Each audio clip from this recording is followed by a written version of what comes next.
Hi everyone. Over the past few weeks, we explored the first three Alex principles: aspire, lead, empower. But eventually, aspirations, leadership, and empowerment need to create something tangible: progress, execution, improvement, and meaningful outcomes. Because without execution, even the best ideas remain only ideas. That is why the final Alex principle is Excel. Over time, I'd come to realize that excellence is often misunderstood. Many people associate excellence with perfection or relentless pressure. But personally, I do not believe excellence is about perfection. In fact, one phrase I often say is progression over perfection. And another belief I strongly hold is what you cannot measure, you cannot achieve. Because excellence is not about becoming flawless.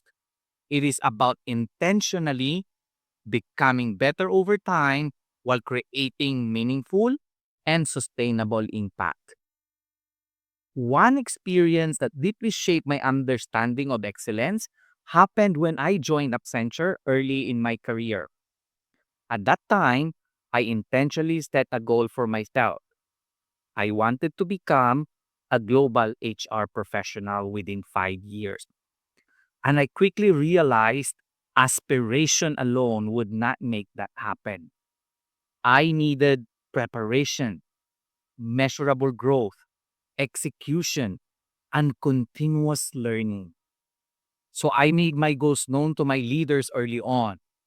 But more importantly, I made sure every assignment I handled delivered strong results.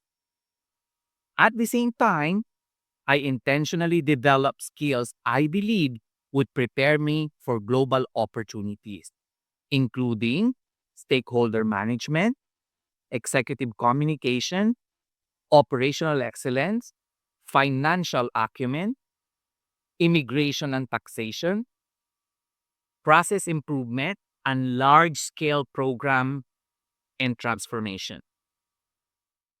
And when an opportunity emerged to help design and support the Accenture's Global Careers Program, I volunteered immediately.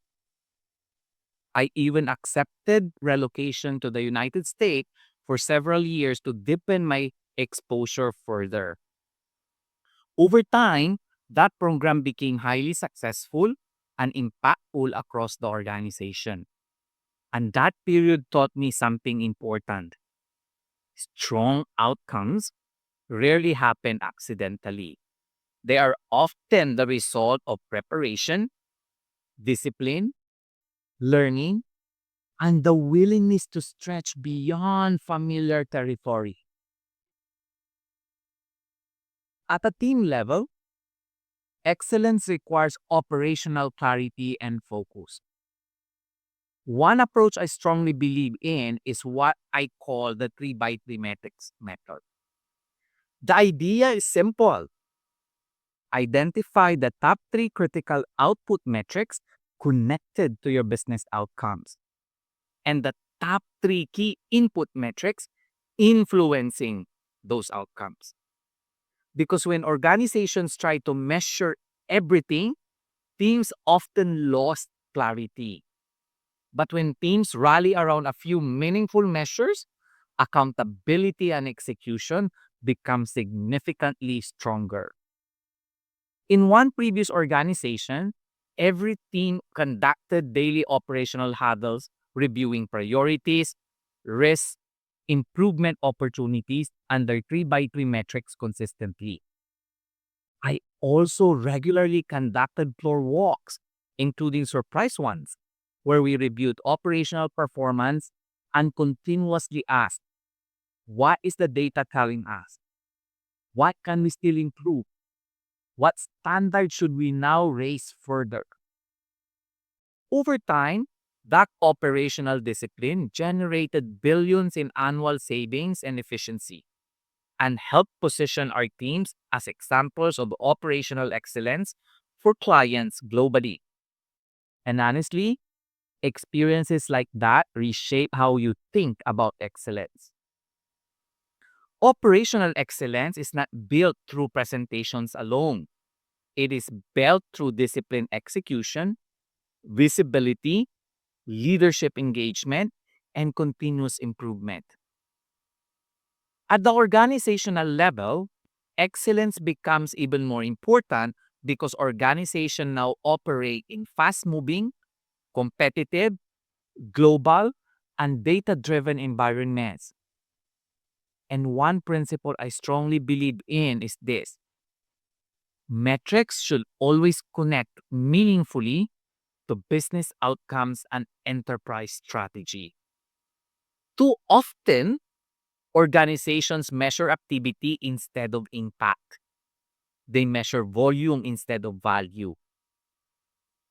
True organizational excellence happens when measures help organizations make better decisions, improve experiences, identify risks earlier, allocate resources effectively, and continuously evolve. And importantly, once targets are consistently achieved over sustained periods, leaders should ask, what is the next level of excellence we should now pursue? Because excellence cannot become complacency. As Aristotle, a famous philosopher, said, we are what we repeatedly do. Excellence then is not an hack, but a habit. But perhaps one of the most important lessons I've learned is this: sustainable excellence matters far more than temporary overperformance because organizations can sometimes produce impressive short term results while quietly exhausting people in the process. That is why sustainable excellence should not simply ask, how do we produce more? Rather, it should ask, how do we improve while still allowing people to grow, recover, innovate, and remain human? And many modern studies now reinforce this balance between performance and organizational health. Excellence is not a finish line. It is an ongoing cycle of aspiring, leading, empowering, measuring, improving, learning, and evolving. And perhaps that is why the final principle is intentionally written as excel.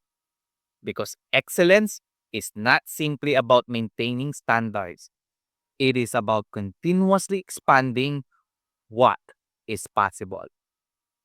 That for me is excellence.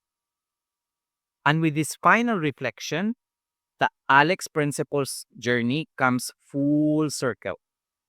Aspire, lead, empower, excel. Over the next few weeks, my blogs, videos, and podcast conversations will begin shifting toward practical methodologies, frameworks, and coaching discussions focused on how people, teams, and organizations can implement the Alex principles in real life. And if these conversations resonate with you or your organization, feel free to reach out and connect. I also invite you to join the circle and continue the journey with us because true excellence is not only about what we achieve, but who we help grow along the way. Thank you for listening and goodbye.